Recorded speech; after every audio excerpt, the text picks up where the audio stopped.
11 जुलै 2026 दुपारी 3 वाजता गुजरातमधल्या एका गावात पोलीस, ॲम्ब्युलन्स आणि फॉरेन्सिकच्या गाड्या एका घरासमोर उभ्या राहिल्या. हे बघून गावातल्या लोकांनी सुद्धा त्या घरासमोर गर्दी केली. त्याच घरासमोर रमेश ठाकूर नावाची व्यक्ती रडत बसली होती. त्याचा 20 वर्षांचा मुलगा हार्दिकचा मृतदेह त्याच घरात प्लॅस्टिकच्या बॅगेत गुंडाळलेल्या अवस्थेत सापडला होता. पण हे घर रमेश ठाकूरचं नव्हतं, तर त्याचा शेजारी असलेल्या वासुभाई ठाकूरचं होतं. पण वासुभाई त्याच्या बायको आणि पोरांसहित गायब होता. मग रमेशच्या मुलाच्या खुनाचा आरोप वासुभाईवरच आला. पोलिसांनी 2 दिवस शोध घेतल्यानंतर तो बायकोसोबत सापडला. आम्ही दोघांनी मिळून हार्दिकचा खून केल्याची त्यांनी कबुली दिली. पण त्यांनी सांगितलेलं खुनाचं कारण धक्कादायक होतं. अत्याचार, ब्लॅकमेलिंग असे सगळे अँगल या हत्येमागे होते. पण हा विषय इथंच थांबला नाही. खरा ट्विस्ट पुढे आला, ज्यानं या प्रकरणाला वेगळंच वळण मिळाल्याचं आता बोललं जात आहे. गुजरातमधलं हे हत्या प्रकरण नक्की आहे काय? वासुभाई आणि त्याच्या बायकोनं हार्दिकला का संपवलं? आणि या सगळ्यात एक वेगळा अँगल चर्चेत का येऊ लागलाय? सगळी स्टोरी सांगणारा हा व्हिडिओ. नमस्कार, मी शार्दुल आणि तुम्ही बघताय बोल भिडू. गुजरातच्या गांधीनगर जिल्ह्यातल्या कलोळ तालुक्यात धेंदू नावाचं गाव आहे. इथं विष्णूजी उर्फ वासुभाई ठाकूर, त्याची बायको परिणिता आणि 3 मुलांसोबत राहतो. तो पंखे दुरुस्तीचं काम करतो, तर परिणिता घर कामं करते. 3 मुलं शाळेत शिकतात.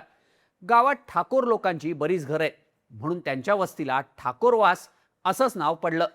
इथंच रमेश ठाकूर यांचं कुटुंब राहतं.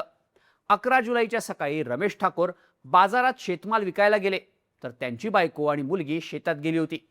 त्यांचा मुलगा हार्दिक हा कॉलेजात शिकत होता. तो वकील असलेला आपला चुलत भाऊ सुनील ठाकूर सोबत कोर्टात काम करायचा. 11 जुलैच्या सकाळी 9:30 वाजता हार्दिक एक जमीन पाहायला जातोय, दुपारपर्यंत येतो असं सांगून घराबाहेर पडला. दुपारी 12 वाजता रमेश ठाकूर घरी आले, पण हार्दिक घरी आला नाही, म्हणून त्यांनी त्याला फोन केला. पण फोन लागत नव्हता. दुपार टळत आली तरी मुलगा परत न आल्यानं रमेश ठाकूर काळजीत पडले. त्यांनी गावात त्याची शोधाशोध सुरू केली. 2 तास फिरल्यावर सुद्धा त्याचा काहीच पत्ता लागत नव्हता. अशा 3 वाजता गावातल्याच एका व्यक्तीनं रमेश ठाकूर यांना फोन करून त्यांच्या घराशेजारी राहणाऱ्या वासुबाई ठाकूरच्या घरी यायला सांगितलं. रमेश घाईघाईनं तिथं पोहोचले, तेव्हा त्यांना एका पांढऱ्या प्लॅस्टिक बॅगमध्ये गुंडाळलेला हार्दिकचा मृतदेह दिसला. त्याच्या गळ्याभोवती खुणा होत्या, तर शरीरावर दोरीने मारल्याचे वळ दिसत होते. गावकऱ्यांनी लगेचच ॲम्ब्युलन्स बोलावून हार्दिकला माणसाच्या सरकारी दवाखान्यात नेलं. तोपर्यंत पोलीस सुद्धा घटनास्थळी दाखल झाले. डॉक्टरांनी हार्दिकला तपासलं, पण त्याचा आधीच मृत्यू झाला होता. पोलिसांनी त्याचा मृतदेह पोस्टमॉर्टमसाठी पाठवला. फॉरेन्सिक टीमनं वासुभाई ठाकूरच्या घरातनं सगळे पुरावे गोळा केले. वासुभाई ठाकूरच्या घरात एका मुलाचा मृतदेह सापडला होता, पण तो त्याच्या पूर्ण परिवारासोबत गायब होता. पोलिसांनी त्याच्याशी संपर्क साधण्याचा प्रयत्न केला, पण संपर्क होत नव्हता. त्याची मुलं सुद्धा शाळेत नव्हती. मग पोलिसांनी त्याच्या नातेवाईकांकडे विचारपूस केली, तेव्हा 11 तारखेला वासुभाई आणि परिणिता आपल्या 3 मुलांना मामाच्या घरी सोडून गेल्याचं कळलं. आमच्या मागे पोलीस लागल्याचं सांगून ते दोघं मुलांना इथे ठेवून गेले, असं परिणिताच्या आई वडिलांनी पोलिसांना सांगितलं. मग पोलिसांच्या 3 पथकांनी दोघांचं मोबाईल लोकेशन आणि CCTV फुटेज तपासून 2 दिवसांनी 13 तारखेच्या संध्याकाळी गांधीनगरच्या भागातूनच त्यांना अटक केली. तोपर्यंत हार्दिकचा पोस्टमॉर्टम रिपोर्ट सुद्धा आला होता. त्यात श्वास गुदमरल्यानं त्याचा मृत्यू झाल्याचं सांगण्यात आलं. वासुभाई आणि परिणिता 2 दिवस गायब होते. ते पोलिसांपासून पळण्याचाच प्रयत्न करत होते, म्हणून सगळा संशय त्यांच्यावरच जात होता.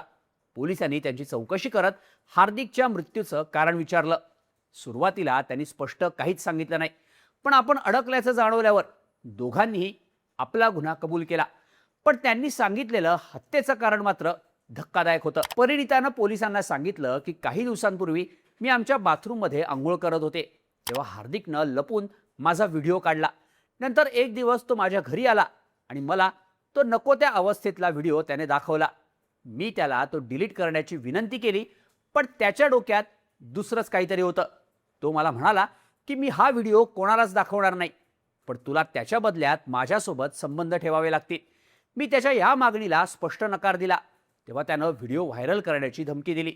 मग माझा नाईलाज झाला. मला काय करावं हे सुचत नव्हतं.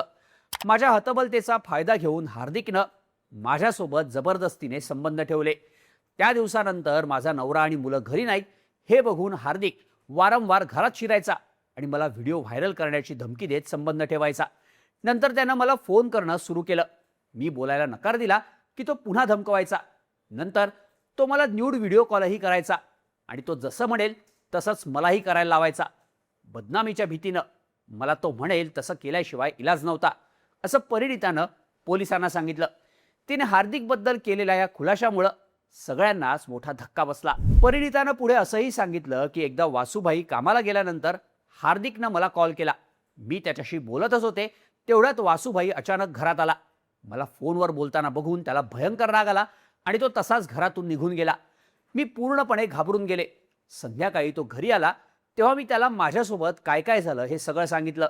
सुरुवातीला त्याला ह्यातलं काहीच पटलं नाही, पण मी समजावून सांगितल्यानंतर त्याचा विश्वास बसला. मग आम्ही दोघांनी हार्दिकच्या घरी जाऊन त्याच्या आई वडिलांना सगळा प्रकार सांगायचं ठरवलं होतं. पण त्यांना आमचीच बदनामी झाली असती म्हणून आम्ही ते टाळलं. पण हार्दिकपासून सुटका करून घेणं गरजेचं होतं. तो घरासमोरून जाताना माझ्याकडे अगदी निर्लज्जपणे बघायचा. मी आणि माझा नवरा त्याला कंटाळलो होतो, म्हणून आम्ही हार्दिकचा कायमचा निकाल लावायचं ठरवलं, असं परिणितानं सांगितलं. 11 जुलैच्या सकाळी परिणितानं हार्दिकला घरी कोणी नाहीये असं सांगून बोलावून घेतलं. हार्दिकही वडिलांना जमीन बघायला जातोय असं सांगून घरातून निघाला. आपण परिणिताच्या घरात आहोत हे कोणाला कळू नये म्हणून त्यानं त्याची ॲक्टिवा घरीच ठेवली. सकाळी 9 वाजता हार्दिक परिणिताच्या घराजवळ पोहोचला तेव्हा वासूभाई प्लॅनिंगनुसार घरातून कामासाठी जातोय असं दाखवत आपल्या 2 व्हीलरवरून निघाला. त्याची 3 मुलंही शाळेत गेली होती. आता घरात कोणीच नसेल असा विचार करून तो परिणिताच्या घरात शिरला. हार्दिकला आत घेऊन परिणितानं दार ढकलून दिलं. हार्दिक परिणिताशी गप्पा मारायला लागला. तेवढ्यात वासूभाई दबक्या पावलानं घरात शिरला. हार्दिकला बघून त्याचा संताप अनावर झाला आणि त्याने त्याला मारहाण करत खाली ढकललं. वासूभाई हार्दिकच्या अंगावर बसला. हार्दिक त्याला धक्का देऊन पळण्याचा प्रयत्न करू लागला, पण परिणितानं त्याचे दोन्ही हात घट्ट पकडून ठेवले. तेवढ्यात वासूभाईनं स्वतःच्या गळ्यातला रुमाल काढला आणि हार्दिकच्या गळ्याला आवळला. थोड्याच वेळात हार्दिकची तडफड शांत झाली आणि त्याचा जीव गेला. पण वासूभाईचा राग एवढ्यावरच शांत होत नव्हता. हार्दिकनं आपल्या बायकोसोबत खूप वाईट केलंय हा विचार त्याच्या डोक्यातून जात नव्हता. त्यानं मृतावस्थेत पडलेल्या हार्दिकच्या शरीरावर लाईटच्या केबलनं अनेक फटके मारले. मग परिणितानं त्याला शांत केलं आणि दोघांनी मिळून हार्दिकचा मृतदेह एका मोठ्या प्लॅस्टिक बॅगमध्ये भरला. त्याचा मोबाईल तोडून फेकून दिला. मग घराला कुलूप लावून त्यांनी 3 मुलांना शाळेतून घेतलं. त्यानं त्यांच्या मामाच्या घरी सोडलं आणि ते दोघंही फरार झाले. हार्दिकचा मृतदेह घरातच सोडून जाईल, मग आपण घरी जायचं आणि कुजलेल्या मृतदेहाची विल्हेवाट लावून आनंदात जगायचं असा या दोघांचा प्लॅन होता. पण तो फेल गेला आणि ते पकडले गेले. पण पोलिसांच्या तपासात असं समोर आलं की परिणितानं ज्या व्हिडिओचं कारण सांगून आपल्यावर हार्दिक जबरदस्ती करत असल्याचं सांगितलं होतं, तो व्हिडिओ तिने स्वतः आणि वासूभाई ठाकूर यांनी कधीही पाहिला नव्हता. या एका खुलाशामुळं परिणिताचे तिच्या मर्जीनेच हार्दिक सोबत संबंध होते, पण नवऱ्याला माहिती पडल्यानंतर तिला खोटं बोलून हार्दिकला संपवावं लागलं असाही संशय आता पोलिसांना आलाय. यामुळे तपासाला वेगळं वळण मिळण्याची शक्यता वर्तवली जाते. सध्या परिणिता आणि वासूभाई पोलीस कोठडीत आहेत. पोलीस परिणिताच्या मोबाईलमधून कॉल डिटेल्स काढतायत, ज्यावरून काही धक्कादायक माहिती समोर येऊ शकते असं आता बोललं जात आहे. त्यामुळं या प्रकरणात पुढं काय होतं हे पाहणं महत्त्वाचं असणार आहे. या सगळ्या प्रकरणाबद्दल तुम्हाला काय वाटतं? हार्दिक खरंच परिणितासोबत चुकीचं वागला की स्वतःला सेफ ठेवण्यासाठी परिणितानं नवऱ्याशी खोटं बोलून हार्दिकचा काटा काढला? ह्याबद्दलच्या तुमच्या प्रतिक्रिया कमेंट करून नक्की सांगा आणि अशाच माहितीपूर्ण व्हिडिओजसाठी बोलबिडूच्या यूट्यूब चॅनलला सबस्क्राईब करायला विसरू नका.